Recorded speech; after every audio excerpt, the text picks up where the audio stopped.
Good evening. 2 months back, my son was having his half-yearly examination and I was teaching him maths the day before his maths test. We were sitting across the table and I asked him to do a sum which involved a multiplication of 17 into 13. And he inadvertently wrote 1 to 1. I shouted, "Son, what is this?" He immediately realized his mistake. What is eraser? Rubbed the 1 and wrote 2.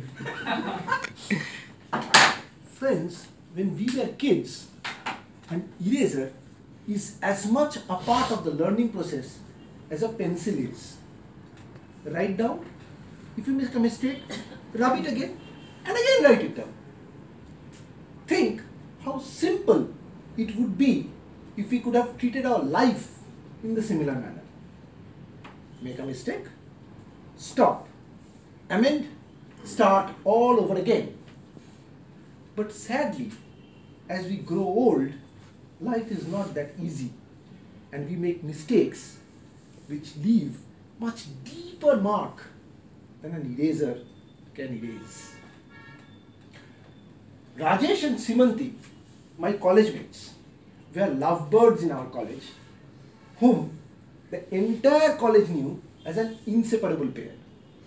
They were so much in love with each other that when Dilwale Dulhaniya Le Jayenge released in 1995, they were nicknamed as Raj and Simran. They were destined to get married, and destiny had other ideas. Raj joined a multinational company immediately after finishing his college and within 6 months fell in love with a girl in that company and got married to her. Simran could not handle this breakup and went into depression, which took her years to come out of the same. What a waste of life. Why waste your life while he enjoys his? So what if someone has walked out of your life? All that you need to do is view the problem from a distance in the proper perspective. It is only when you remove yourself from the situation and view the problem properly, things will fall in proper perspective or in the right perspective. My cousin brother had a love marriage and later got divorced when my erstwhile sister-in-law decided to walk out of his life. But he never had a major setback because about few years later, comfortably wrapped in another different relationship, he was well settled in his life. I could see that he could distance himself from the problem, and from that difficult situation he could come out wherein life had much less painful transition. Our neighbor's son Pritam was brilliant in studies and always used to come within top 3 in the school.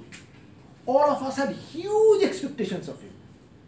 But sadly, in this year's ICSE examination, Pritam did not fare well. And after the results, he committed suicide. In 2006, 6,000 students committed suicide due to exam stress. What a waste of young life. Probably when you are alone and depressed, you will feel stressed and give up. Youngsters with failed dreams should realize that all that requires is just another try.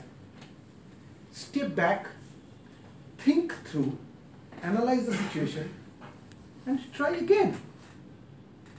If Pritam could have visualized his life few years later in a successful career, happy family, well-cared parents, would the marks he had got in ICSE examination mattered at all? Certainly no. Life is a way of sorting things out if you decide to stick around and give a chance to do so. Friends, we are faced with numerous problems in life. Some might be disgusted with the job. Some might not having an on-site opportunity. Some might be not able to cope up with their in-laws, resulting in family feuds, so on and so forth. These problems loom large like a monster. And some of us get so merged in that moment and so attached that we fail to view them in the larger canvas of life. It becomes a real challenge. We take great pleasure in talking about our problems. We have this, we have that, innumerable problems. But truly speaking, are we really the worst sufferers? Don't you have a job completely homeless? No. Aren't you having a 4 square meal a day? Don't you have any family support? That's not true, right? And even if you are, remember, there are many more in this world who are much, much suffering than you. Isn't it true? So, life always gives you that chance to look at a problem from a distance where you can view it in the proper perspective, and it is much easier than when you surround yourself with it. The pain, though deadening, is just one blip when viewed in the larger canvas of life. The trick of getting over it is to remove yourself from it. You are quietly erasing a pencil mark is far easier than making up for people whom you have hurt with uncaring words or thoughtless action. And yet, that is what distinguishes a winner from a loser. A worthwhile human being is someone who can come out of it with great passion, dedication. Won't you agree, Mr. Toastmaster?